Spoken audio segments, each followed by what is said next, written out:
This was a car that wanted to eat you, and it was up to you to figure out how to avoid that. That's all I need. Hello, my name is Alanis King, and this right here is a 2009 Dodge Viper ACR. This car has an 8.4-liter V10 engine, 600 stock horsepower, and a 6-speed manual transmission. This one in particular also has a few modifications and only 6,900 miles. And I'm telling you, it looks the part. This thing looks brand new. It's beautiful. I'm obsessed with it. The Dodge Viper is known for being brutish and scary and just overall angry, as you can tell by the look on its face. And I cannot wait to drive one for the first time today and take you along with me. But first, this Viper ACR is now available on Cars and Bids. You can check out more photos, see the full spec list, or maybe even bid on it at the link in the description of this video. Before we get to this Viper, let's talk about the Dodge Viper as a whole.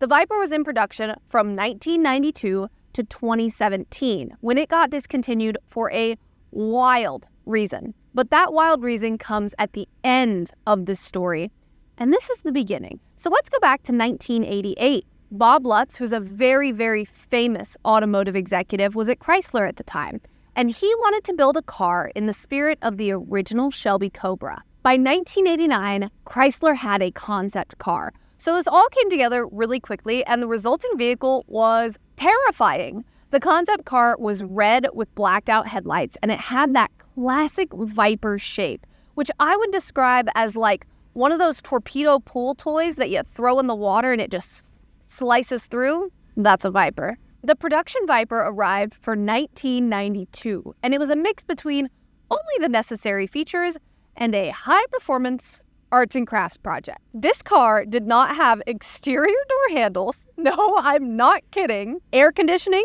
glass side windows, airbags, traction control, ABS, or an available automatic transmission. It also didn't have a fixed roof. You got a canvas top, and that was it. This was a car that wanted to eat you, and it was up to you to figure out how to avoid that. The Viper went through 5 generations in its 25-year production run. The first generation began in 1992, like we discussed, and it had pretty much no comfort features. In fact, there were anti-comfort features. This car had huge side exhausts that would burn your legs if you got out and you forgot they were there. And this was such an event that it's become one of the things the original Viper is known for. The car made 400 horsepower from an 8-liter V10, and it could go from 0 to 60 miles an hour in about 4.5 seconds. And the only transmission option was a manual. The second generation came in 1996. During this time, the power increased a little, the Viper got an actual hard roof option, and the side exhausts got funneled to the back instead. Also during this time, versions of the Viper came around with really fancy features like door handles, power glass side windows, airbags, and air conditioning. The third generation of the Viper came around in 2003. It bumped the Viper's displacement to 8.3 liters and its power to 500. Vipers of this time all have that very dodgy 4-slot front end, but you can tell the second generation from the third or the fourth because the headlights go from skinny and slicey to big and wide-eyed. These Viper generations came at you fast back in the day, and the fourth gen arrived for 2008. Displacement went to 8.4 liters, power went to 600, and the Viper got an updated 6-speed Tremec manual, a limited slip differential, and these sick gills that run down the hood. This car wasn't around long at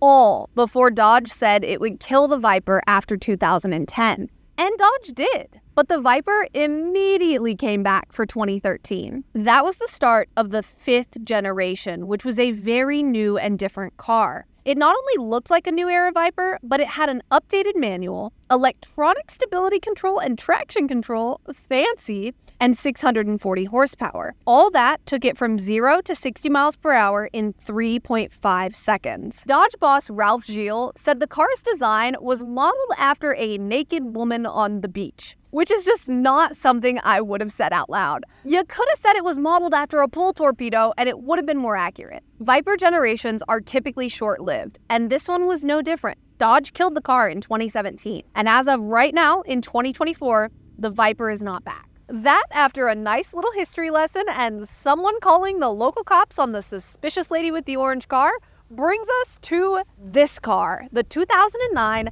Dodge Viper ACR. ACR stands for American Club Racer, and this Viper belongs to the 4th generation of the car. But why did Dodge kill the Viper? The 5th generation was such a good-looking car, but it didn't live very long at all, so it might make you wonder. If you were paying attention to the news back then, you might have seen the reasoning. The United States has federal vehicle safety standards which get updated regularly. And in 2017, all cars had to have a thing called side curtain airbags, which are airbags that deploy from the railing that line the windows. The Viper didn't have these, and the reasoning was that the headroom was already so limited that if you added this, it just wouldn't be very workable. So Dodge decided to kill the Viper instead of doing that. Dodge said we could eventually see a return of the Viper, but it would just be for show, not sales numbers. In 2015, they only sold 676 of them. On most cars, when you want to open the hood, you go inside the vehicle and pull a little lever. But on the Viper, you can just do it right here. Ready? This Viper has an 8.4-liter V10 engine that, in stock form, makes 600 horsepower and 560 pound-feet of torque. All that goes to the rear wheels through a 6-speed manual transmission. And this car, which literally only has 7,000 miles on it, has a few modifications. If you want to see them, you can check out the Cars and Bids listing. In 2008, Dodge took the Viper ACR to the Nürburgring, which is a roughly 13-mile track in Germany where automakers go to see who's the fastest. The ACR ran a 7:22.1 with driver Tom Cornell behind the wheel. And that was such a big deal that there's a decal on the side of this car commemorating it. One thing I absolutely love about the Viper is how beautiful it is, but also how unwieldy it looks at literally every angle. Not only is this hood massive, but when you have the hood up or you have the trunk up, it's just such a large and odd shape all the time. That brings me to my favorite part of our programming, which is, can Alanis fit in the trunk? The hilarious thing about the Viper is that the wing is so big and heavy that it's actually kind of hard to lift the trunk open. I'm not joking. You gotta quit. And look at how unwieldy it looks at this angle. It's just like, it's a little hatchback trunk deal we got going on here. And I can sit perfectly right here. And then I have a shelf. And you know what? I firmly believe that if I weren't terrified of bringing this massive heavy wing down on me, I could fold in like that. And you could close this on me for sure. But we're not doing that right now. That is not a good idea by myself in the middle of nowhere in a Viper. But you know, if the neighbors call the cops on me again, they can just rescue me. I give this trunk one Alanis, but it's a tight fit. Now we're about to go inside the Viper, but first I should show you. Remember those old Vipers didn't have door handles? Now they have door handles up here. Ooh, fancy. Welcome inside the Viper ACR, where I can absolutely understand what they meant about not having room for those side curtain airbags, because my head is 3 inches from the railing right here. I get it. They did not have room for the side curtain airbags in this version of a vehicle. Oh my goodness. It's tight in here, but honestly, it's not tight in an uncomfortable way. This car is tight in a way that fits really well. It's like trying on a really nice pair of jeans. That's how I feel in here. And I think some of that might be due to the fact that this interior is completely oriented toward the driver. So everything, the entire dashboard is slanted toward me. All the controls are slanted toward me. Everything is straight at me. The seat is nice and snug.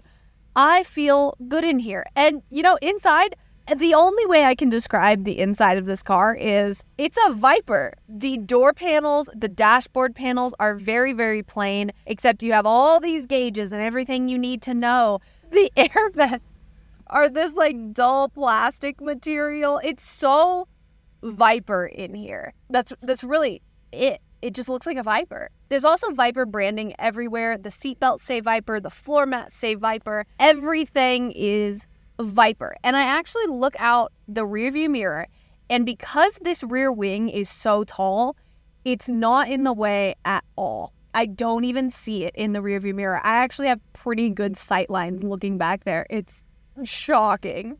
The steering wheel is properly scary because you look at it and it's a very plain steering wheel, except in the middle, there's a Viper logo. And if you've seen the Viper logo, you know that the Viper logo is a Viper with its fangs out, staring right at you, like, and that's how you feel driving this car. All right, let's drive a Viper. What do you say?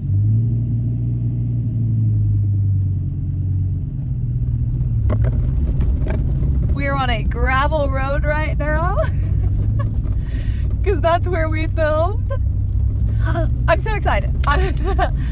I am so excited. I mean, what a car to get to drive.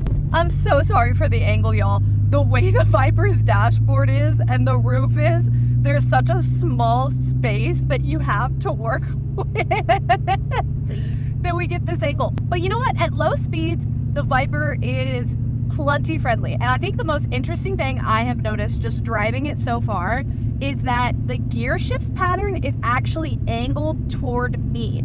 Kind of like the rest of the interior of this car. It's at a diagonal, right? It's not straight on like normal, and it's also not straight up and down like normal.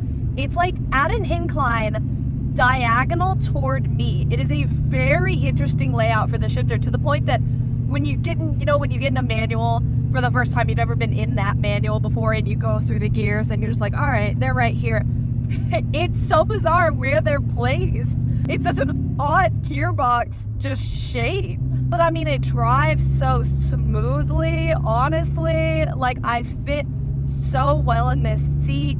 The clutch to me does not feel heavy at all. The pedals don't feel heavy at all. I feel perfectly centered in this car. It feels great, honestly. It's very comfortable. And I mean, to shift is so effortless and simple. It's also so loud. It makes so much noise in here. Oh my goodness. I'm not even gonna try. Like, I don't even want to try to floor it. Like, it's a Viper. Truly, it's a Viper. If I floor it, it's gonna Viper me. The pedals are nice and springy. It doesn't feel like an old car. You can just feel it rearing to go under you, but also you know that if you're not careful, it will bite you.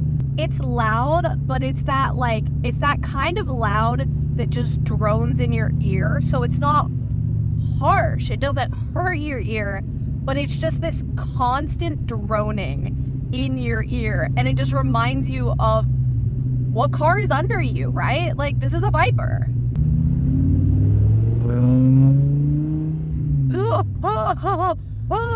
You can feel it start to go, and you're like, all right, let's not anger the Viper. Let's not anger it. Oh my goodness, you can feel it start to go.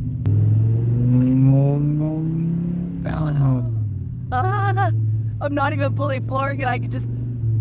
I'm not even close to fully flooring it. You know it's there, and you're like, all right, let's go. Honestly, it's a very comfortable car to drive if you're careful with it. Like, it's not uncomfortable at all. The seat is so cushy. The car itself is just so comfortable to be in. And I want to floor it so bad, but also, like, oh, if it just breaks loose on me, that will not be good content. The steering is super responsive. It feels super tight still. Like, oh my goodness. This is a car. Okay, I'm gonna go down here and turn around, and I'm gonna try to like actually accelerate. I feel like if I drove this car regularly for like a week, I would not be terrified about what it would do to me. Because I have driven this car for 10 minutes, it's a little intimidating.